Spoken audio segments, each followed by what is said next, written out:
قادیانی کبھی کبھی ایسا ہوتا ہے کہ کوئی شیخ کہیں سے بھی ہو، افریقہ سے ہو یا آپ کسی ملک سے، جہاں قادیانیوں کے بارے میں جن کو تفصیلات کا علم نہیں کہ ان کے عقائد کیا ہیں اور وہ مرزا غلام احمد کو کیا مانتے ہیں، ایسے لوگوں کو وہ کوشش کرتے ہیں کہ قادیانی بنا لیں۔ تو اس سلسلے میں ایک واقعہ آپ کی خدمت میں عرض کروں۔ ویسے تو 2-4 واقعات ہیں لیکن تفصیل کا موقع نہیں، ایک واقعہ آپ کی خدمت میں عرض کرتا ہوں کہ ایک شیخ تھا مالی کا، ریپبلک آف مالی۔ وہ شیخ کو انہوں نے کہیں ملاقات کی ہوگی اور ان کو دعوت دی کہ وہ لندن میں قادیانیوں کا جو سالانہ جلسہ ہوتا ہے اس میں وہ شرکت کریں۔ تو وہ تشریف لائے اور میں نے دیکھا، ان کی ویڈیوز کو دیکھا میں نے، وہ پروگرام کا ویڈیوز جو، وہ شیخ کو کیا پتا کہ قادیانی کیا ہوتے ہیں، نہ انہوں نے قادیانیوں کی کتابیں جو اردو میں ہے زیادہ تر وہ مطالعہ کی بھی نہیں۔ بات یہ ہے کہ اصل قادیانی جو جن کے مرزا غلام احمد کے جو دعوے ہیں نا، اس کتابوں کو ٹرانسلیشن دوسری زبانوں میں نہیں کرتے، انگلش میں بھی نہیں کرتے، وہ چھوٹی موٹی کتابیں چھاپ دیتے ہیں جس میں کوئی ایسا واقعات نہ ہو۔ تو انہوں نے وہاں ان کو مدعو کیا سالانہ جلسے میں، وہ گئے اور انہوں نے دیکھا کہ تقریباً 25 اتنے لوگ وہاں قادیانیوں کے سالانہ جلسے میں موجود تھے اور وہ نعرہ تکبیر وغیرہ لگا رہے تھے۔ تو ان کو بیچارے کو کیا پتہ، وہ سمجھے کہ یہ بھی مسلمانوں کا ایک فرقہ ہے۔ تو شیخ نے سب بات سنی ان کی لوگوں کی، جو مرزا مسرور کی، غالباً مرزا طاہر کے، مرزا مسرور تو تھا نہیں، مرزا طاہر اور قادیانیوں کے بیانات سنے۔ تو انہوں نے اس سے متاثر ہو کر یہ اعلان کر دیا کہ میرے پیچھے چلنے والے مریدین کی تعداد تقریباً 30,000 ہے، وہ سارے کے 30,000 جو ہیں ہم آپ کی جماعت میں شامل ہوتے ہیں۔ شیخ جو ہے ان کے بڑے مرید ہیں اور وہ گاؤں گاؤں کے الگ الگ مریدین موجود ہیں وہاں، وہ تھے وہاں۔ تو خیر انہوں نے اعلان کر دیا، تو میں نے ویڈیو دیکھا ان کا، تو مجھے فکر ہوئی کہ بھائی ایک تو ملک کون سا ہے اور ملک میں آبادی مسلمانوں کی ہے یا عیسائیوں کی۔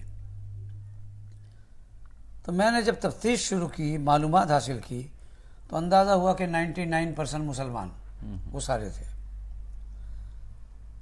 تو خیر مجھے فکر ہوئی، تو اس سلسلے میں نے کوشش کی کہ وہاں پہنچا جائے۔ اس کی تفصیلات لمبی ہے، میں اس کو چھوڑتا ہوں کہ کس طرح وہاں پہنچے۔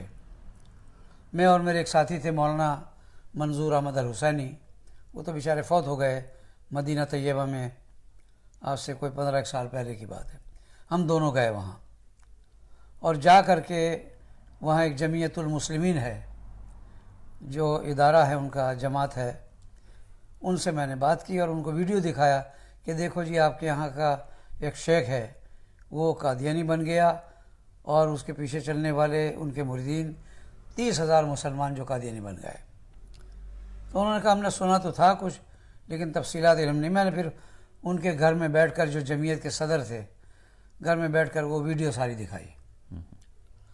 تو انہوں نے ویڈیو دیکھی، کہتا اب کیا کرنا؟ میں نے کہا ہم نے اس شیخ کے پاس جانا ہے اور ان کو حقیقت بتانی ہے۔ وہ تو ایک چھوٹے سے گاؤں میں وہ رہتے تھے، تو ان کی جیپ گاڑی تھی جمعیت المسلمین کی، تو ہم نے دوسرے دن تیاری کر کے ہم چلے گئے۔ کوئی سفر لمبا تھا، اب یاد نہیں ہے کیونکہ اس کو بھی تقریباً 1990-91 کی بات ہے، تو تقریباً 30 سال ہونے کو ہے وہ۔ تو تفصیلات مجھے یاد نہیں ہے لیکن مختصر ویڈیو میں سارا موجود ہے۔ تو پھر ہم نے ان کی جیپ میں بیٹھ گئے، میں، مولانا منظور حسینی، پھر ان کا ایک آدمی جو تھا جمعیت المسلمین کا، ایک مولوی صاحب تھے جو افریقی تھے اور وہاں اس کے رہنے والے تھے مالی کے۔ تو ہم نے ساتھ ایک ویڈیو بنانے والے کو بھی لے لیا. ہم نے کہا جب ہم کراچی پہنچ کے اعلان کریں گے کہ قادیانی 30,000 جو بن گئے تھے، الحمدللہ ہم جا کر ان کو سمجھایا، وہ دوبارہ داخل اسلام ہوئے، تو قادیانی کہیں گے مولوی جھوٹ بولتے ہیں. تو ہم نے کہا کہ ویڈیو بنا لو. تو ہم نے ویڈیو بنایا پورا، وہاں سے نکلنے سے پہلے کا ویڈیو ہے، اور اس کے بعد وہاں گئے، ایک مفتی صاحب وہاں ہے گاؤں میں، ان سے ہم ملے. پھر اس کے بعد شیخ کے پاس گئے. وہ شیخ گھبرا گیا کہ رات کے وقت میں کیسے آ گئے، کیوں آئے. ہم نے پھر ان کو بتایا کہ آپ جو ہے ایک ایسی جماعت میں شامل ہونے کا اعلان کر کے آئے ہیں جو مسلمان نہیں ہیں. تو انہوں نے کہا کیا؟ میں نے کہا آپ لندن گئے تھے، وہاں آپ نے اعلان کیا کہ آپ کے 30,000 جو ماننے والے ہیں، مریدین ہیں، ان کے ساتھ آپ اس قادیانی جماعت جو اپنے آپ کو احمدی جماعت کہتے ہیں اس میں شامل ہو گئے ہیں. تو ہمیں تشویش ہوئی. تو ہم آپ کو یہ بتانے آئے ہیں کہ یہ جو قادیانی ہے یہ مسلمان نہیں ہیں، اس لیے کہ یہ رسول اللہ صلی اللہ علیہ وسلم کو اللہ کا آخری نبی نہیں مانتے، بلکہ نعوذ باللہ مرزا غلام احمد قادیانی کو نبی مانتے ہیں، امام مہدی مانتے ہیں، رسول مانتے ہیں. اور نبی اور رسول کے علاوہ ایک بات جو کسی کو پتہ ہی نہیں ہے، عام لوگ پتہ ہی نہیں چلتا، لوگوں کو نہیں بتاتے وہ، کہ اس کا دعویٰ ہے کہ میں محمد رسول اللہ ہوں. یعنی دنیا میں محمد رسول اللہ اس دنیا کے اندر میں 2 مرتبہ آئے. ایک مرتبہ اپنی اصلی شکل میں مکہ میں، مدینے میں، اور دوسری مرتبہ نعوذ باللہ مرزا غلام احمد کی شکل میں رسول اللہ صلی اللہ علیہ وسلم دوبارہ تشریف لائے.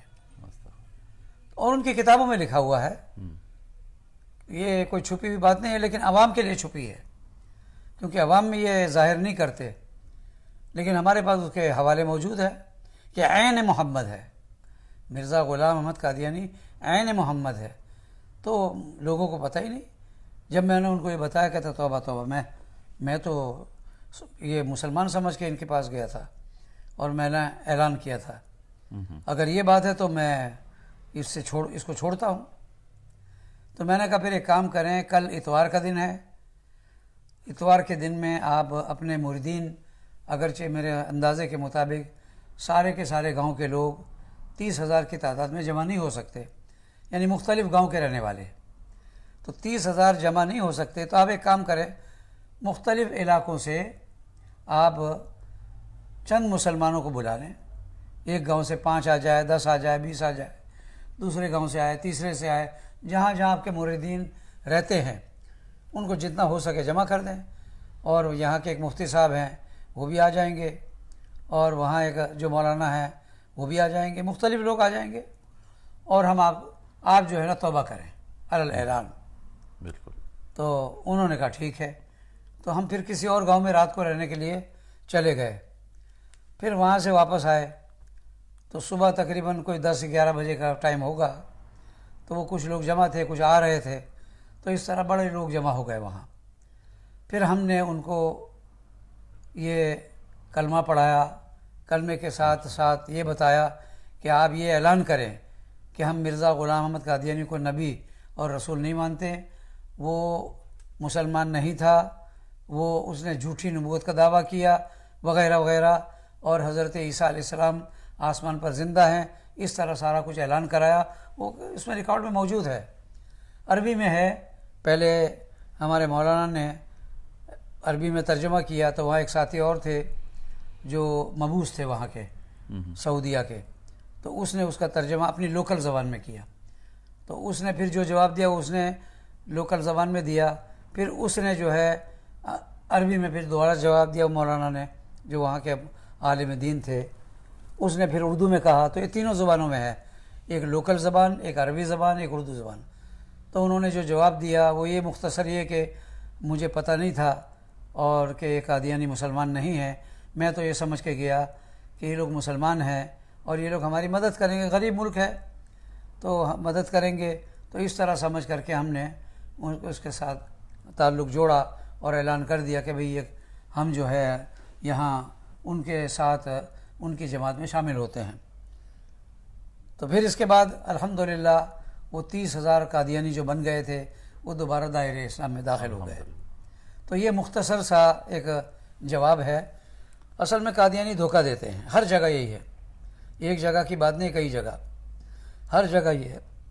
یہ بخارا چلے گئے تھے اور وہاں کے بخارا کے میئر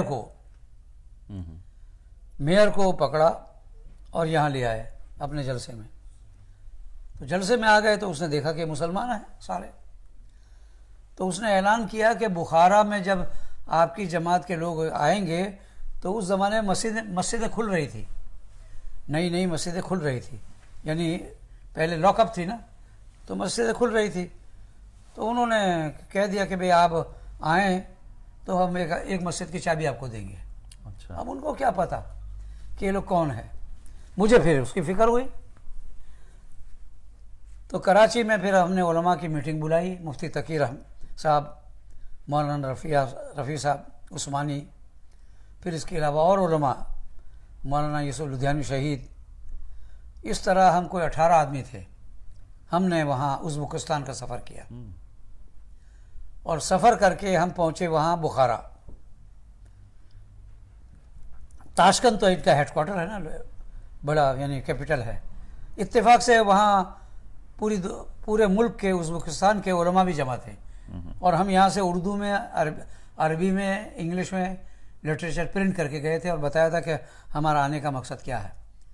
تو غالباً ڈاکٹر عبدالرزاق صاحب سکندر وہ بھی ہمارے ساتھ تھے، تو انہوں نے پھر وہ اپنا سپاس نامہ پڑھا، کتاب پڑھ کر کے ان کو تشویش ہوئی۔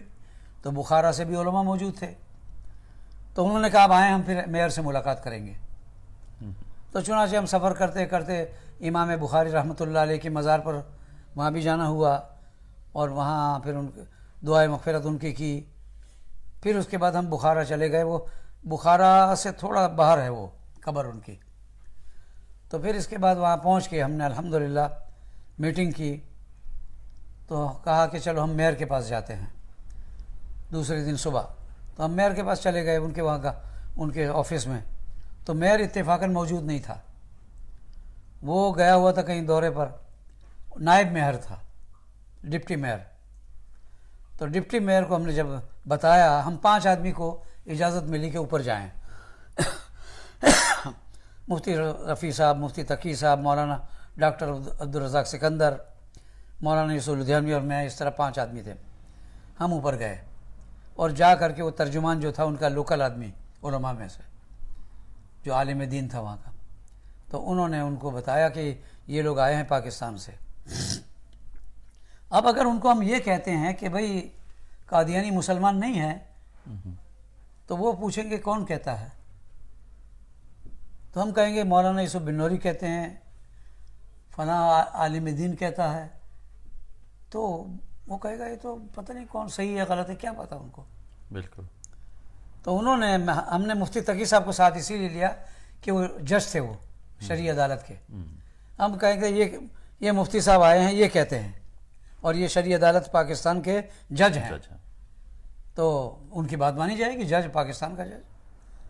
تو خیر وہ بھی ساتھ تھے، تو ان کو پھر ہم نے تعارف کرایا کہ مفتی صاحب ہے، جج، ریٹائرڈ جج ہے، اور یہ علماء سارے بیٹھے ہیں 5 آدمی، یہ کہتے ہیں کہ مفتی صاحب یعنی قادیانی مسلمان نہیں ہیں جن کو آپ نے چابی دینے کا وعدہ کیا۔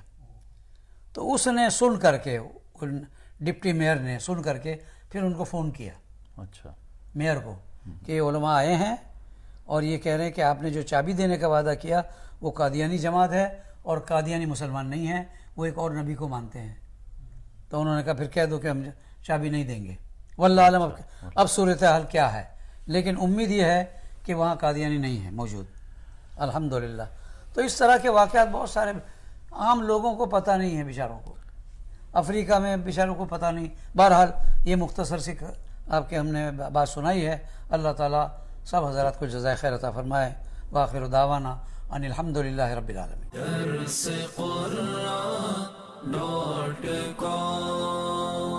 www.darsequran.com